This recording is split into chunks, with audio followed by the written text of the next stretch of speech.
If you got nothing to hide, why do you have to set up the report first? Officer, before I open the trunk of this car, I'd like to first give a short speech about what you're about to smell.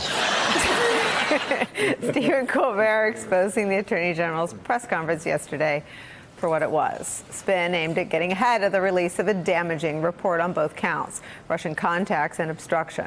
But the spin appealed to the man in the Oval Office. The Washington Post reports today, quote, the president reacted with glee on Twitter and privately told advisors that former Attorney General Jeff Sessions, with whom he famously sparred, would not have done so well. That's according to White House aides. Barr's actions around Mueller's report have been so over the top, they're raising eyebrows even among Republicans. One Trump ally telling me today, quote, Barr made a mistake mischaracterizing the OLC memo. Here's what Barr said yesterday about another aspect of the Mueller report, which proved untrue. The president took no act that, in fact, deprived the special counsel of the documents and witnesses necessary to complete his investigation. Well, that seems highly debatable. The president never agreed to sit down for an interview with Mueller's team, and even the written answers that Trump/his lawyers gave to the special counsel were lacking.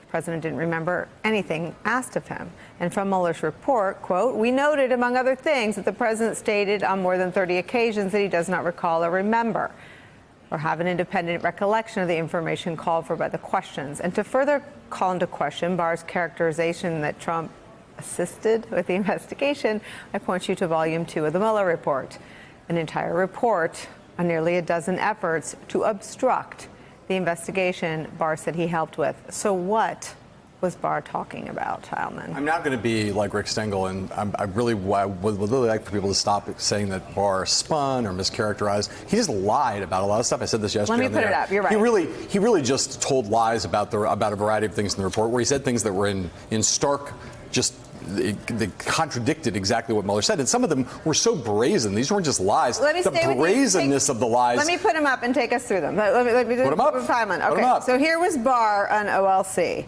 saying Mueller was not saying that, but for the OLC opinion, he would have found a crime. Mueller says exactly the opposite. So he made it clear he had not made the determination. So here's the opposite. Here's what Mueller said, John.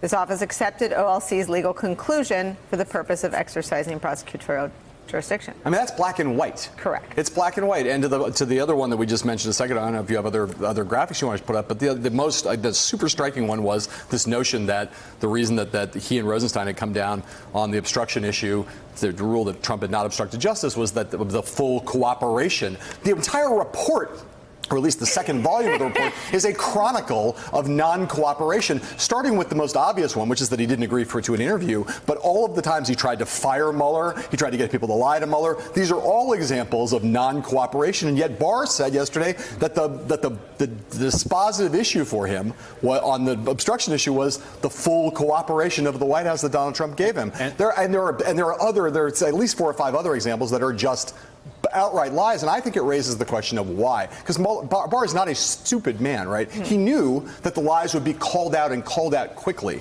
So what is the strategic thing that was driving Okay, him? here, I completely agree with you.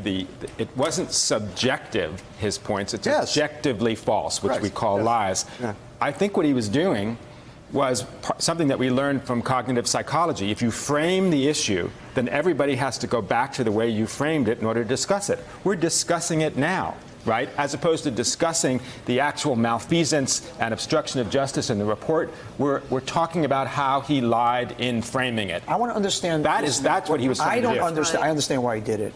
This is a man who for 30 years has been a legitimate guy. And I'm trying to understand why. Is it the Giuliani thing?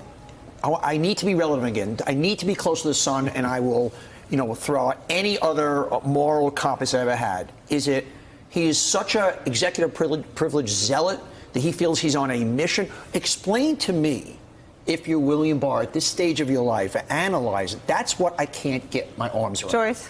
I don't have an explanation. I was hired into the Justice Department by a Republican U.S. attorney, served for 25 years under Republicans and Democrats, looked up to and admired attorneys general.